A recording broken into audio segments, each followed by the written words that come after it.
Benedict Arnold, The American Traitor, by Cameron Holm. Civil War versus Revolution. Do you know the difference? Civil war is when the rebel force is defeated. Revolution is when the oppressing force is overthrown, and because the victor often writes history, Benedict's life has been shrouded in mystery until now. Although Benedict was a successful colonial military leader, his legacy as a colonial war hero is often overshadowed by his defection to the British during the Revolutionary War. When the colonies broke apart from Britain and declared independence, many colonists were still loyal to Britain. This remained true for many years after the Declaration of Independence. During the Revolutionary War, supplies were scarce and made life very hard to be a colonist. This is because the colonies were made to make money via cash crops, such as tobacco and tea. When the king started taxing the colonies asked for representation in the Britain government. The king refused to let someone from the colonies represent them because he believed they were represented and did have a say in the British government. The men who represented the colonies were from Britain and not from the colonies. This one dispute is what started the Revolutionary War and the reason not everyone in the colonies was on board. This ignited the Boston Tea Party in 1771.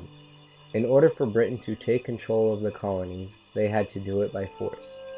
After they left the colonies alone for so many years, and suddenly started trying to take control over them, presented more anger towards Britain. Militias soon formed and the war was on. The colonists had no way of making uniforms and weapons, so the military used the guns they collected from British officers who had fallen, and many people in the militias did not have shoes or clothes to wear. Throughout the war, colonists believed they would lose if they joined. Even Benedict believed this to be true. This is the story of a man's rise in fame and treachery. January 14th, 1741, in Norwich, Connecticut, his story began. His name was Benedict Arnold. His father was a well-known businessman and the governor of Rhode Island. He held office for 10 terms and built an extraordinary name for his family. Benedict's father wanted nothing but the best for his son. Benedict was not an only child. He had 2 siblings, a brother and a sister. His sister's name was Hannah Arnold. His brother's name was Benedict Arnold, and he perished at young age from fever. Luckily, Benedict was not around the fever when it broke out, terrorizing Connecticut, and his mother and his father made it through the pandemic. Those trying times changed Arnold in ways that would shape the future of soon-to-be the United States of America. As a boy, Arnold would reenact battle scenes in the forest near their home. These activities taught him to be fearless and very smart. Arnold was also well known in his hometown for doing anything, no matter how daring it was. Benedict loved to show off his skills. One example of this came one day when he was walking through town next to a logging mill. There was a big wheel that was turning rapidly with the current of the river. Without saying a word, he dropped everything he was carrying and jumped onto the wheel. Benedict rode the wheel all the way around. As he came up out of the water, the people who were watching were amazed at the spectacle. The town eventually got used to seeing these acts of danger from Benedict, nicknaming him Daredevil. He continued these acts for a few years. The Arnold family soon came upon some hard times and was taken out of his school.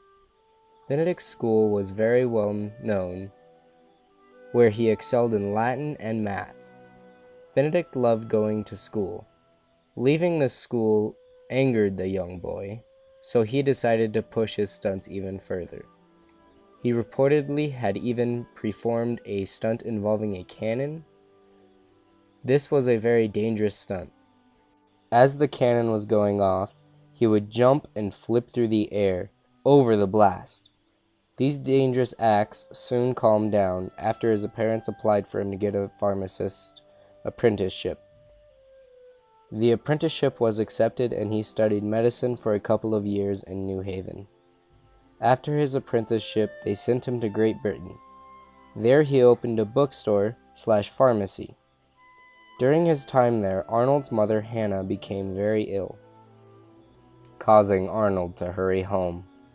When he reached home, his mother was doing very poorly. Shortly after he arrived home, she passed away. This drove Benedict's dad into depression that he never recovered from. Arnold's father could only find comfort in alcohol. The reputation of the Arnold family was slowly dying. As he became of age, Arnold enlisted in the Continental Army. This was around the year 1762. Arnold rose through the ranks very quickly and became an asset to the army.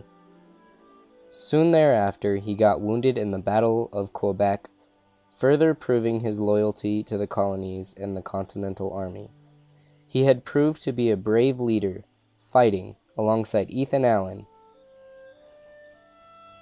Arnold helped capture Fort Ticonderoga in 1775. For this, Arnold got promoted to Brigadier General. Arnold stood out in many campaigns and gained the support of General Washington. He was respected and revered in North America and became a huge threat to Britain. By now his legacy was growing and he brought back the family name. Benedict Arnold would later have schools and states named after him. But he did the unthinkable.